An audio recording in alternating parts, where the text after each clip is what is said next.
Yellowstone National Park possesses some beautiful natural features that just enrich our lives when we get a chance to see it.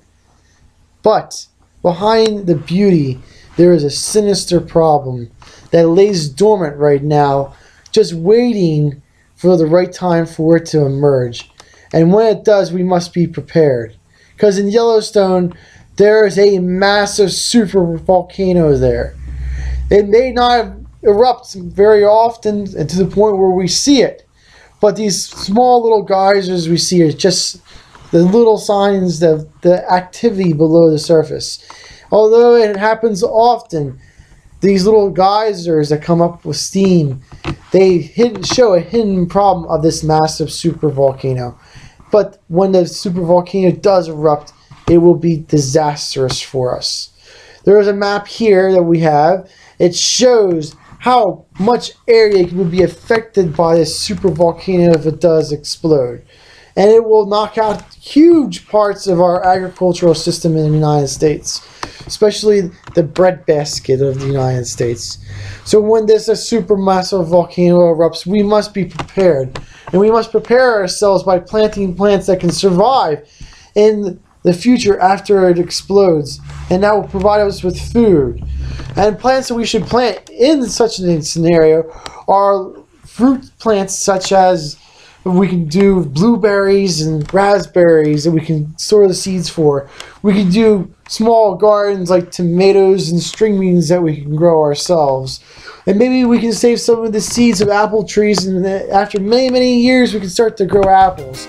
But the idea is that we must prepare ourselves, because if that volcano erupts, we need to have a plan to defend and to make our own food for ourselves.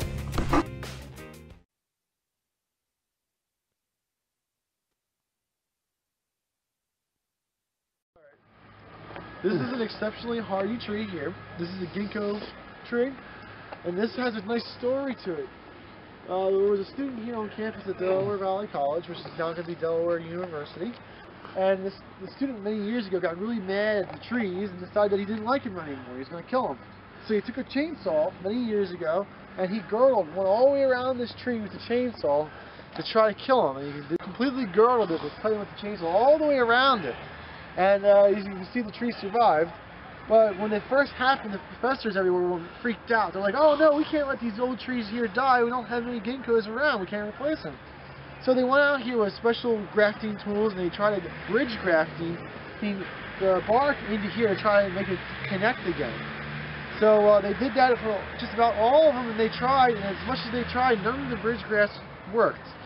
But the ginkgo was so resilient in taking abuse that it could create new callus wood, and it bridged the gap onto it. So even a chainsaw girdle doesn't kill this tree. Here are some other ginkgos on Ginkgo Lane that were attacked in the chainsaw massacre at Delaware Valley College a number of years ago.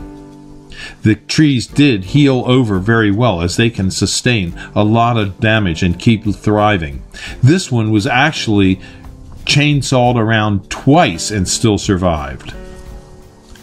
Now, if you need green ginkgos and you have a tree application where you need to have a real sturdy tree, we do sell them and grow them. We're in Doylestown, Pennsylvania and McMinnville, Tennessee, and we have big ginkgos. If you want a big one, you can come to Highland Hill Farm and we can supply you with big ones. And when you get a big one, you're going to need a crane, because we have monster ginkgos. But we also have some ginkgos that are approximately 2 inches in caliper.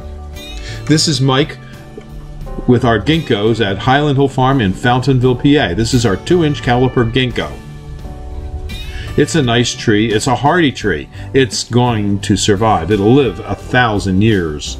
You'll never see the end of the ginkgo once you plant it.